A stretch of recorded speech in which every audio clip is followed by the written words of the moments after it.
नमस्कार मित्रों। विज्ञापन की पिछले एपिसोड में आपको विज्ञापन के अनूठे संसार से मैंने आपको रूबरू कराया था। इस एपिसोड में मैं आपको विज्ञापन के इतिहास पर बात करने वाला हूं और किसी भी विषय को समझने के लिए उसकी जड़ों तक जाना बड़ा महत्वपूर्ण होता है। तो विज्ञापन का इतिहास कैसा है, कितना रोचक इतिहास है, क्या कोई प्रमाणिक इतिहास विज्ञापन का हमारे पास है, हम कैसे कहें कि पहला विज्ञापन कौन सा था, उन सब पहलुओं पर बात करेंगे। और कौन सी सभ्यता, कौन सा देश ये दावा करता है कि हमने पहला विज्ञापन दिया। तो ऐसा इतिहास को लेकर बहुत संशयात्मक स्थितियां हैं। फिर भी जो तथ्य हमारे पास उपलब्ध हैं, उन तथ्यों के माध्यम से आपसे बात करता हूं कि विज्ञापन का इतिहास, विज्ञापन की शुरुआत कैसे, कब से शुरुआत होती है। वैश्विक परिदृश्य में जब हम बात करते हैं तो इसके मित्रों कोई प्रमाणिक दस्तावेज तो उपलब्ध है नहीं। अलग अलग जगहों पर अलग अलग ढंग से विज्ञापन के बारे में बात की जाती है। मानव का जो मूल स्वभाव है, ह्यूमन बीइंग जब से इस पृथ्वी पर आई है, उसका एक स्वभाव है कि वह कहीं ना कहीं किसी ना किसी तरह से अपने आप को विज्ञापित करती रही है। जो आप प्रागैतिहासिक काल में गुफाएं देखते हैं, शैल चित्र देखते हैं, उन सब में आप देखते हैं कहीं ना कहीं वह अपने आप को चित्रों के माध्यम से, शैल चित्रों के माध्यम से कम्युनिकेट करता है।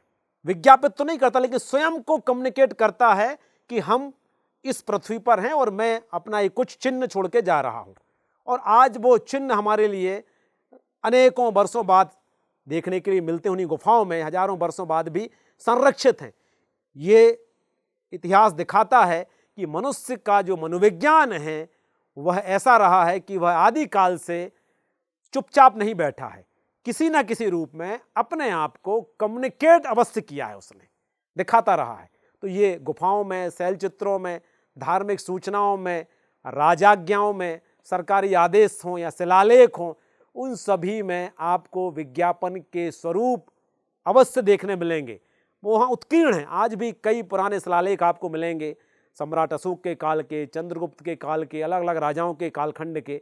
उन सभी में मनुष्य ने अपने आप को कम्युनिकेट किया है, अपने बारे में बताया है, अपनी बहुत सारी जो गतिविधियां होती थी उसकी, उन सबको साझा किया है। कहीं वो नृत्य करता हुआ, कहीं वो आखेट करता हुआ विज्ञापन के रूप में अपने आप को प्रस्तुत करता रहा है। किंतु ये सब विज्ञापन मनुष्य के तो हैं, लेकिन इन विज्ञापनों में कोई वाणिज्यिक या कमर्शियल कम्युनिकेशन नहीं है।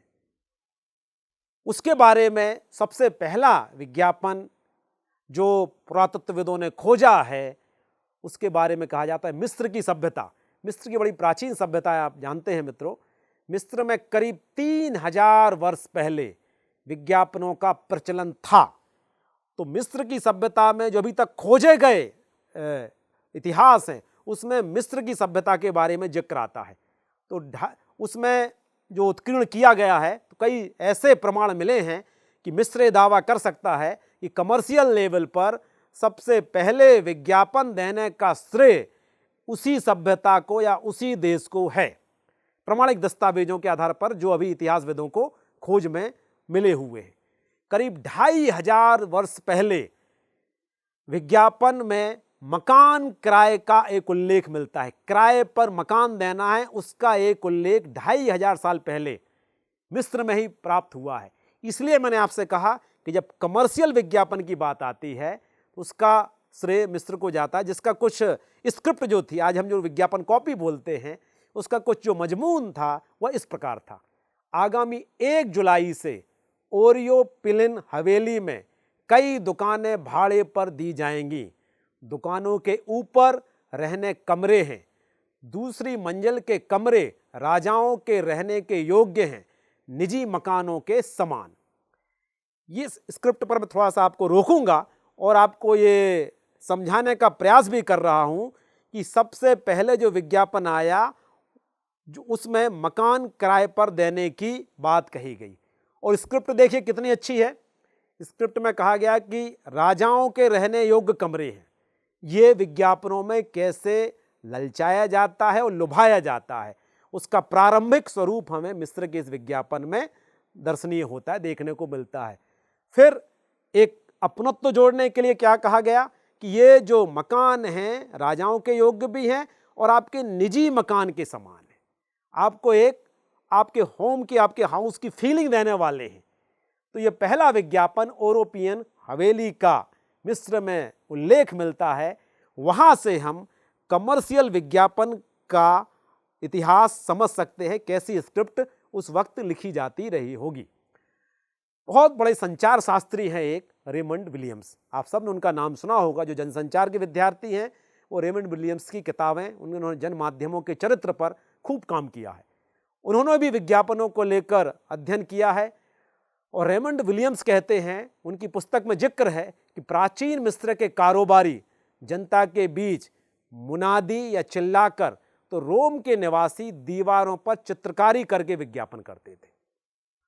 ये आपको समझने के लिए महत्वपूर्ण बिंदु इसलिए है मित्रों, क्योंकि आपको पता हो कि दो तरह से वॉल पेंटिंग, दीवारों पर चित्रकारी होती थी और चित्रावली के माध्यम से। इस बात को आप समझ लीजिए कि जो पिक्टोरियल प्रेजेंटेशन होता है किसी भी चीज का, वह हमारे अवचेतन में बहुत तेजी से जाता है। तो चित्रों के माध्यम से वह मिस्र में विज्ञापन किया जाता था। मान लीजिए हमें किसी लोहार के बारे में बताना है, स्वर्णकार के बारे में बताना है, तो उस तरह से उसकी एक चित्र बना दिया कि उसकी दुकान है ये। तो वो कलाकारी थी विज्ञापन करने की, और दीवारों पर चित्रकारी करते थे मुनादी कर कर। मुनादी का जो कल्चर है मिस्र में भी चलता था, भारत में भी चलता है, लगभग विश्व के सभी देशों में एक कल्चर था, सुनो सुनो सुनो वाला कल्चर। यह अपने प्रोडक्ट के बारे में आज वह स्वरूप बदल गया है। आज आप देखते हैं ऑटो में अनाउंसमेंट होता है, कोई वैन में अनाउंसमेंट होता है, एक लाउड स्पीकर लग जाएगा और वहाँ से पूरे शहर में अनाउंसमेंट करने का काम शुरू हो जाता है। आपने देखा होगा जब आज जो कल्चर था सिनेमा का, उस वक्त हर फिल्म का जो अनाउंसमेंट होता था एक ऑटो में पूरे शहर में टैक्सी के माध्यम से वो चिल्लाता था कि इस सिनेमा घर में ये नई मूवी आ गई है। या आपने ये भी देखा हो कि आपके घर में फेरी वाले आते हैं, चिल्लाकर किस तरह से चीज़ों को बेचते हैं। चना चोर गरम बाबू में लाया मज़ेदार, ये भी विज्ञापन का तरीका होता था।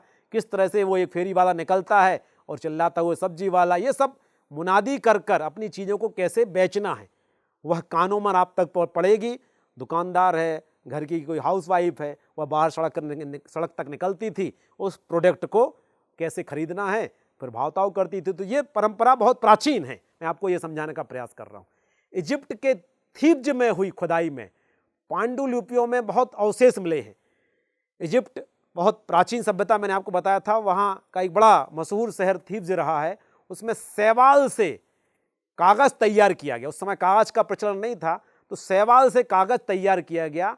उसमें एक विज्ञापन है, एक भगोड़ा, सीम नाम का भगोड़ा था, दास प्रथा थी उस समय, तो वो भाग गया था अपने मालिक को छोड़कर। तो उस विज्ञापन में कहा गया कि जो इस भगोड़े को लेकर आएगा उसको एक सोने का सिक्का इनाम में दिया जाएगा। तो एक तरह से जो खोया पाया वाला विज्ञापन का जो कल्चर है, जो संस्कृति है, वह इस विज्ञापन में आपको देखने के लिए मिलती है कि कैसे उस भगोड़े के बारे में विज्ञापन कर कर और उसके एवज में एक स्वर्ण मुद्रा देने का विज्ञापन की कॉपी तैयार की गई थी। उस समय कागज नहीं था, मैंने आपको बताया, तो शैवाल से कागज बनाकर ये परंपरा शुरू हुई। तो मिस्र का इतिहास विज्ञापनों के मामले में ज़्यादा समृद्ध नजर आता है। साइनेज जैसी लिपि में विज्ञापन होते हैं दोस्तों। साइनेज क्या होता है आप जानते हैं, विज्ञापन आप पढ़ रहे हैं, विज्ञापन को समझ रहे हैं, तो आज आप देखते हैं किसी भी दुकान के सामने आप निकलेंगे तो वहाँ एक बड़ा बोर्ड लगा होता है। उस बोर्ड पर उस दुकान का नाम होगा, कुछ एक आध पिक्चर लगा होगा, और उसको देखकर उस दुकान में आप प्रवेश करते हैं कि ये फला वस्तु की दुकान है, फला प्रोडक्ट की दुकान है। तो इस तरह से ये परंपरा उस वक्त भी थी। चीन, ग्रीस, रोम में विज्ञापनों के लिए चित्रलिपि होती थी। चित्रों के माध्यम से वह कम्युनिकेट जल्दी से हो जाता था, आप भाषा जाने या ना जाने, किंतु चित्रों की भाषा हर कोई समझता है। इसलिए सरलीकृत करने के लिए कि बच्चे भी समझें, अनपढ़ भी समझें, जो किसान भी समझें, हर वर्ग तक वो बात कम्युनिकेट हो, इसलिए वह विज्ञापन काहे पे बनाए जाते थे, चित्रों के माध्यम से। कोई भी ग्राहक अंदाजा लगा लेता था कि अंदर इस दुकान के कौन सा प्रोडक्ट है, कौन सा सामान हमें मिलने वाला है, और आसानी से वो कम्युनिकेशन हो जाता था। क्योंकि देखिए विज्ञापन का मूल काम क्या है, यदि आप कॉपी को जटिल बना देंगे, कठिन बना देंगे, वो कम्युनिकेट नहीं होगी आपके कस्टमर या कंज्यूमर तक, वो तो आपकी दुकान तक नहीं आएगा, तो आपकी पूरी क्रिएटिविटी जो है वो बेकार हो जाती है। तो हमें अपनी बात को बहुत कम्युनिकेटिव बनाना है, बहुत सिंपलीफाई करके पहुंचाना है अपने पाठक तक या दर्शक तक, तब जाके वह आप तक खिंचा चला आएगा। ये कॉपी की शुरुआत है। उन्होंने अपनी दुकानों को, लोहार की दुकान अलग है जो लोहे का काम करता था, बाड़ई जो कारपेंटर का काम करता था, उन सब की दुकान के सामने साइनेज इस तरह से बनाए जाते थे। ये बहुत क्रिएटिव किस्म का काम उस समय विज्ञापनों की दुनिया में होने लगा था, ये आपको समझना चाहिए। मौखिक आवाज़ लगाकर भी सामान बेचा जाने लगा। रेहड़ी वाले की तरह मैंने आपको बताया, खोमचे, साइकिल, हाथ ठेला वाले, उसका ही प्रतिरूप है जो आपसे मैंने अभी चर्चा की, किस तरह से फेरी वाले निकलते थे। और आज भी वो परंपरा 3000 वर्ष बाद भी वो परंपरा उतनी ही प्रभावशाली है। गांव में, कस्बों में, देहातों में बहुत सारा बाजार उन्हीं फेरी वालों पर, खोमचे वालों का टिका हुआ। वो कोई विज्ञापन नहीं करते हैं, वो आवाज़ लगाते हुए जाएंगे, केवल सब्जी के बारे में, फलों के बारे में, कपड़ों के बारे में, बर्तनों के बारे में, जो भी प्रोडक्ट वो लेके रहते हैं। और वह जिसकी जो ज़रूरत होती है गांव में, वो निकलता है और प्रोडक्ट को खरीद लेता है। ये तरीका बड़ा प्रभावशाली है, आज भी और उस वक्त भी था। एक तथ्य आता है 14वीं शताब्दी का, 1473 ईस्वी में विलियम कैकटसन ने सर्वप्रथम अंग्रेजी भाषा में विज्ञापन एक पर्चे के रूप में प्रकाशित किया। ये एक बहुत, आप देखते हैं जॉन गुटेनबर्ग का नाम आता है जिन्होंने लिपि का आविष्कार किया, मुद्रण कला का आविष्कार किया। तो ये पहला पर्चे के रूप में विज्ञापन कैसे प्रकाशित होता है, विधिवत विज्ञापन का स्वरूप कैसे धीरे धीरे आहिस्ता आहिस्ता तैयार होता है, उसकी एक झलक आपको दिखती है 1478 में। इतिहासकार फ्रैंक प्रेसवी के मुताबिक म्यूजियम ब्रिट्रानिक्स पुस्तक में विज्ञापित घोषणा के रूप में पहला विज्ञापन आया था। इस विज्ञापन को पहला विज्ञापन होने का श्रेय दिया जाता है, जो पर्चे के रूप में आया। मुद्रण के रूप में विज्ञापन आना, मैंने अब दीवालों पर आए विज्ञापन अलग अलग ढंग से आए, लेकिन मुद्रण के रूप में विज्ञापन आने का श्रेय इसको दिया जाता है जो आपसे चर्चा की मैंने। हेनरी सैमसन ने 1650 में सर्वप्रथम विज्ञापन का स्वरूप एक पुस्तक के रूप में देखा, जिसमें 12 घोड़ों को लौटाने पर पुरस्कार की बात कही थी। अभी तक जो विज्ञापन हमने पढ़े वो अलग किस्म के थे, पुस्तक के रूप में देखा और उसमें कहा गया कि 12 घोड़ों को लौटाया जाएगा तो आपको अवार्ड दिया जाएगा, पुरस्कार दिया जाएगा। तो ऐसे विज्ञापन की जो सफ़रनामा है आहिस्ता आहिस्ता दोस्तों चलता रहा। फिर 1658 का वक्त आता है। 1658 के मर्क्यूरियस पॉलिटिक्स समाचार पत्र में चाय और कॉफ़ी के विज्ञापन प्रसारित होने लगे।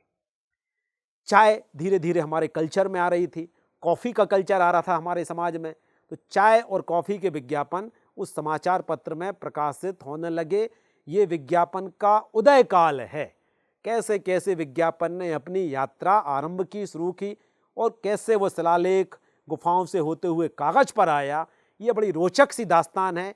विज्ञापन के स्टूडेंट्स के लिए, विज्ञापन में जो करियर बनाना चाहते हैं, उनको अपनी इन जड़ों से, इतिहास के बारे में अनिवार्यतः जानकारी होनी चाहिए, जिससे वह ये समझें कि हमारे पूर्वजों ने किस किस तरह से इस विधा को आगे बढ़ाया है।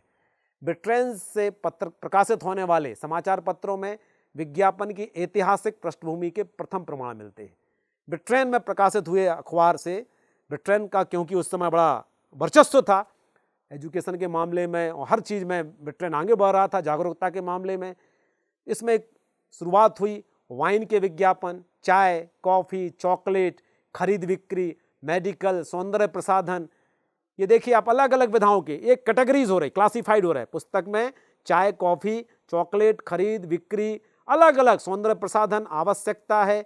ये सब आज भी विज्ञापनों का ऐसा ही स्वरूप, हम जब क्लासिफाइड विज्ञापन देखते किसी अखबार में, तो इतने तरह के अलग अलग विज्ञापनों का हमें नमूना देखने के लिए मिलता है। वही विज्ञापन उस वक्त भी अखबारों ने प्रकाशित करने शुरू कर दिए थे।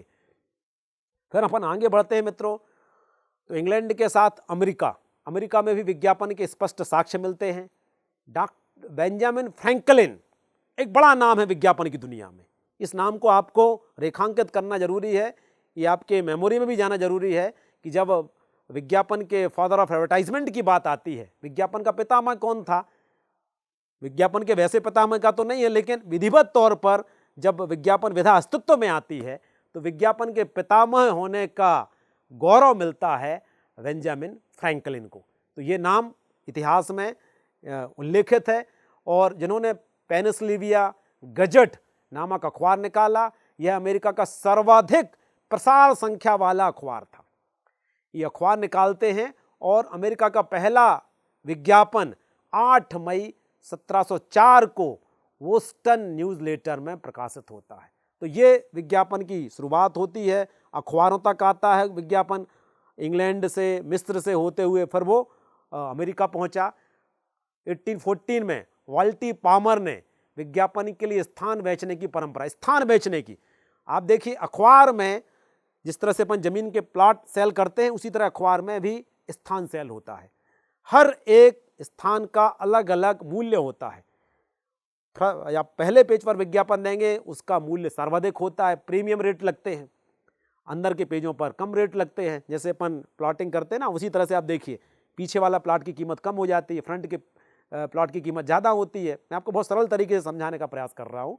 ठीक वैसे ही विज्ञापनों में होता है, फ्रंट पेज की कीमत प्रीमियम लगेगी, कई गुना बढ़ेगी लगेगी, और धीरे धीरे धीरे अंदर तक आते आते उसकी कीमत डाउन होने लगती है। तो विज्ञापन में स्थान बेचने की परंपरा कि ये 10x2 का विज्ञापन का स्थान आपको बेचता हूँ, ये 5x2 का आपके लिए है, ये 25:4 का विज्ञापन आपके लिए, कॉलम सेंटीमीटर हम लोग बोलते हैं अखबार में। तो उस ढंग से वह विज्ञापन का स्थान बेचा जाने लगा और कई पेशेवर कंपनियां उस विज्ञापन के स्थान को खरीदने लगी। यहीं से शुरुआत होती है विज्ञापन एजेंसी की। ये जो स्पेस बेचने का काम शुरू हुआ तो वहाँ से अवधारणा बनी कि एडवर्टाइजमेंट की जो एजेंसीज हैं ऐसे ही वर्क करती हैं कि वह अपने कंज्यूमर के लिए एक प्रॉपर स्लॉट में स्थान देती हैं, दिलाती हैं अखबारों में। अब वो अखबार में हो गया स्थान, और जब हम टेलीविज़न की बात करेंगे या रेडियो की बात करेंगे, किसी भी इलेक्ट्रॉनिक मीडिया की बात करेंगे, तो वहाँ हो जाएगा टाइम। यहाँ स्पेस है और वहाँ टाइम है। आपको कितना टाइम मिलना है और किस प्राइम टाइम में मिलना है, मॉर्निंग के टाइम में मिलना है, तो वो टाइम दिलाने का काम करती है। तो एजेंसियाँ मीडिएटर का काम करती हैं, जो आपकी कंपनी से और मीडिया ग्रुप से डील करेंगी और आपको सही जगह पर सही स्थान दिला देंगी, या सही स्थान की जगह सही आपको टाइम दिला देंगी, जिस टाइम में सबसे ज़्यादा वह टेलीविज़न या मीडिया का शो वॉच किया जाता है। तो इस तरह से 19वीं और 20वीं सदी में आहिस्ता आहिस्ता बाजार ने प्रगति की और विज्ञापन की आवश्यकता महसूस सभी के लिए होने लगी।